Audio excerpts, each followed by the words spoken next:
benshi barakunda kwitiranya icitwa urukundo. Mu bisanzwe urukundo rwa vrai, urukundo rw'ukuri, definition yarwo aho turukura muri Bibiliya. Burya Bibiliya ni ikindi kintu abantu bashobora kuyinegisha, ariko kuri kose kuri mu ijambo ry'Imana.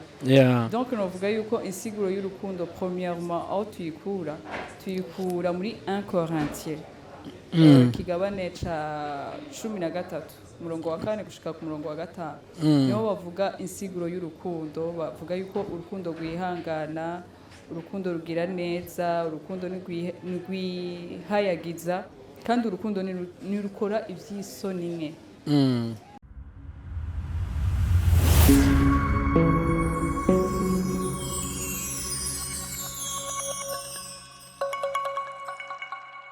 Yopo, ntangure ndabaramutse aho muri hose hagiye hatandukanye, muri rwa rukundo tuba tubakunda, tubaramutse ku mpande zose ziba zigiye zitandukanye, mu Burundi, kw'isi hose hagiye hatandukanye.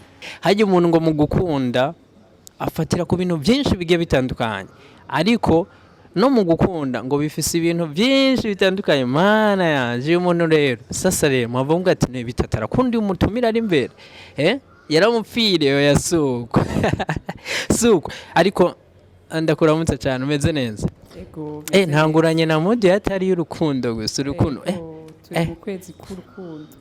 Umeze neza ariko? Ego umeze neza. Ndakuramutse cyane, ariko uramutse nabo ko baradukurikirana bagiye batandukanye ku mpande zose. Okay, ndabaramukije abakunzi ba Linox yambu cyane. Ego abakunzi ba Nox ni benshi banakunze. Kibaye ikiganiro ca mbere ca kabiri dukoranye, asante sana gusubira kuduha umwanya nka Linox. Ego ni ikiganiro kiza kuba kiryoshe sana, kiza kumara umwanya muto, ariko uwo mwanya muto uza kuba urimo aka vibe imeze bien, bivaye n'amajambo tuza gukoresha, uza gukoresha kuko baradukurikirana muri rusange. Abatakuzi amazina ninde? Hama nkaba nitwa Nahimana Leila. Utuzina turi look. Kandi usa neza, uraberewe sana. Murakoze. Bien sana, usa neza, freshere nyinshi, kuko baradukurikirana, bavuga ati bitatu yashimye. Tuze rero nyezina. Uracari muto, besho bakora dukurikirana. Hajya ngo ndi muto sindi gito, niko mpora ndabivuga. Ni benshi bakora dukurikira muri rusange aho turi mu kwezi kwa kabiri. Haya rongo kwezi kwa kabiri usanga tanzigo tugira cyane. Usanga mu mitima yacu hagendana n'urukundo. Ariko apare y'ibyo hari n'undi munsi umwe usanga rero rwa rukundo duca turuhurizako. Nivyo tugira tuze ko mukanya, ariko kwezi kwa kabiri wibaza ko ari kubera iki? Ari ukwezi usanga umuntu wese ari romantique, umuntu wese usanga afise aka vibe ku rukundo. Mu bisanzwe urukundo nabwo rwari rukwiye kugaragara mu kwa kabiri gusa, donc ndavuga février. Aho novuga yuko abantu benshi bibuka ibintu nk'ivyo mu kwa kabiri, kubera novuga yuko intango ya Saint Valentin yatanguye ku mweranda yitwa Valentino. Niwe yaharaniye ibintu by'urukundo. Rero nico gituma uko kwezi kwa kabiri abantu benshi baca bagwitirira Saint Valentin. Donc n'uwo mweranda Valentino yaharaniye urukundo. Nico gituma baca bavuga ati ukwezi kwa kabiri ni ukwezi abantu benshi bavuga yuko ari abantu bakundana, donc abantu bari amoureux, bivanye n'uwo mweranda Valentino yabagwaniriye, niko novuga. Watubwiye ko ari Saint Valentin ari urukundo rwa babiri. Ego. Eske umuntu umwe nawe ashaka kugira urukundo nk'ubwo Saint Valentin wakora avuga? Je nibaza yuko umuntu wese asanzwe afise urukundo muri we. Ariko Saint Valentin yazanye kandi kantu ko kunyinyuriramwo acagira babiri kugira. Nibaza yuko ari umunsi waharaniwe abakundana. Uciye ubwenge sana. Afu nakunda kubuzana kugira numve reka rero tuze kuri Saint Valentin. Ni 14. Ni benshi bakora kurikirana ikiganiro kandi benshi bari en couple, hari abashwana, hari abageriki, ariko n'umunsi usanga aho banavuga yuko mbere n'umunsi usanga abakobwa benshi bakunda no kugwara cyane ingwara ziba zitandukanye zitera nyene urwo rukundo. Reka tuze kuri ako kwanza kamwe, bibaza ko ari kubera iki abakobwa iyo hageze Saint Valentin ari nko mu gatondo canke igiribe benshi baca batangura kugwara? Bon, ico kintu sinzi naco nacemezo caco ndagifitiye yuko we ntibiragushikira? oya ntabwo kiranshikira mugabo mvuze urukundo nibaza yuko urukundo ari sensation. Urukundo ni sensation, ni ikintu wiyumvamwo, si ikintu cizana. Twongera dukebura abantu, urukundo nabwo rufatiye ku kintu. Ntushobora kuvuga ati ujya muntu namukunze kubera ameze uku canke kubera afise ibi, oya. Mugabo urukundo ni ikintu donc ataho gifatiye, ku buryo umuntu akubajije ati kubera ko ukunda ujya muntu kanaka, ubu uri insiguro. En fait ni nka kurya bavuga ati urukundo ni bisazi. Ubwo nibwo rukundo rwa vrai, ataco rushingiyeko, ataco rufatiyeko. Reka tuze rero kwiyo Saint Valentin. Saint Valentin ni umunsi wahariwe Saint Valentin le 14 février, le 14 z'ukwa kabiri.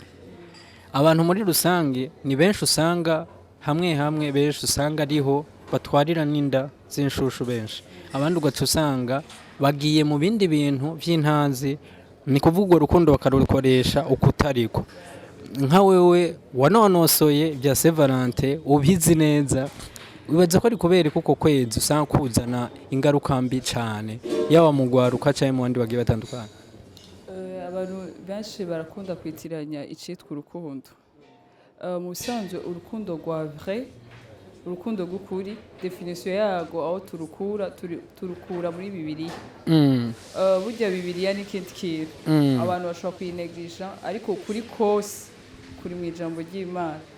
Donc novuga yuko insiguro y'urukundo premièrement aho tuyikura muri 1 Corinthiens kigabane ca 13 umurongo wa 4 gushika ku murongo wa 5. Niho bavuga insiguro y'urukundo, bavuga yuko urukundo rwihangana, urukundo rugira neza, urukundo nigwihayagiza, kandi urukundo nirukora ivy'isoni nke. Nivyo novuga. Rero no tumira abantu yuko batofata urukundo yuko donc ari ikintu kitujana mu bintu bitagira mvura canke mu bintu bitagira ikimazi. Ejo tukaza kwicuza, ejo tukaza kuvuga ati narababaje mu rukundo. Nibaze yuko mu gihe umuntu ababajwe mu rukundo canke umuntu yakoze ibitari byo mu rukundo, nuko ataba aratahura signification y'urukundo. Urukundo nabwo rudutuma gukora ibidakorwa, urukundo nabwo rudutuma gukora ibizira. Novuga yuko ivyo abantu baca bagenda mu ngeso mbi, uyu turakundana turemerewe gukora vyose, urukundo nabwo rufatiye aho hantu. Mbere numirira abakiri bato, ugwaruka nimuzoje mu ngeso mbi kubw'umuntu kanaka kubera kubwiye ngo ngaragariza urukundo umuntu. Urukundo nabwo rugaragara mu ngeso mbi, ico nico nashatse gusigura. Urukundo nabwo rudutuma gukora ivy'insoni nke, nabwo rudutuma gukora ibibi, kandi urukundo nabwo rwihayagiza. Nico niko ndavuga yuko urukundo ari sensation. Aho banatubwira yuko tunabizi yuko Saint Valentin yari umweranda, bisigura nk'ibyo rero kuratubwira, ariko tuze gato ku bantu bubakanye nabo ubwo rukundo rwabo borunagura gute nko mu gihe turi ku munsi wa Saint Valentin? Aho rero turatumiriye abantu bari marié yuko aribo bakwiye nyene kurugaragaza. Bo baravyemerewe kubigaragaza, baravyemerewe gukundana. Mu bisanzwe urukundo ni ikintu kiryoshe. Sinibaza mubanye n'umuntu yuko urukundo ruba ruhagaze, ahubwo niho ruba rutanguye rukaba ruryoshe. Turatumiriye abubakanye barugaragaze vuba. Akabazo ka nyuma nohereza ko aho usanga abantu benshi ku munsi wa Saint Valentin uyu munsi turiko hasigaye amasaha make kugira ugere uwo munsi wa Saint Valentin, aho usanga benshi bambaye impunzu za rouge. Bibaze ko ari kubiki bambara kujya? Bon, nibaze yuko rouge ngira ari couleur igaragaza urukundo. Nivyo nibaze. Bisigura noire ko itagaragaza urukundo. bon ishobora kuba urugaragaza na gore mugabo cane cane ni rouge nk'uko dusanzwe tubizi. ya rero ndagushimire cyane ariko utujambo tubiri cye dutatu kuba ko baradukurikirana muri rusange y'abugwaruka canke abubakanye cye n'abari en couple reka no muri n'abandi bagiye batandukanye muri rusange. Bon reka tubifuriza umunsi mukuru mwiza w'abakundana. Gukundana nabwo ari bibi bitanga ahubwo akanyamuneza. Aho ndavuga mugiye mu byitwayemo neza nivyemerewe bose. En fait si kuvuga ngo n'umwana wa 6 ans umwana wa 5 ans bona we naragiye mu rukundo non. En fait bijemwo ababishoboye kandi n'abashoboye kubigendereza. En fait bijemwo ufise ubwenge. Faut yuko ugendanye nuko nyene nubwo urukundo ruri avec urukundo en fait sinzi ngana no gisigura mu kirundi bavuga yuko urukundo umuntu akunze atabona. Rero twobatumirira yuko bogenda bukebuke. Bogenda bukebuke bagakundana ariko bakabicisha mu nzira nziza nk'uko twabatekereye aho urukundo rw'ukuri ruri akaba ari byo bagenderamo. Murakoze.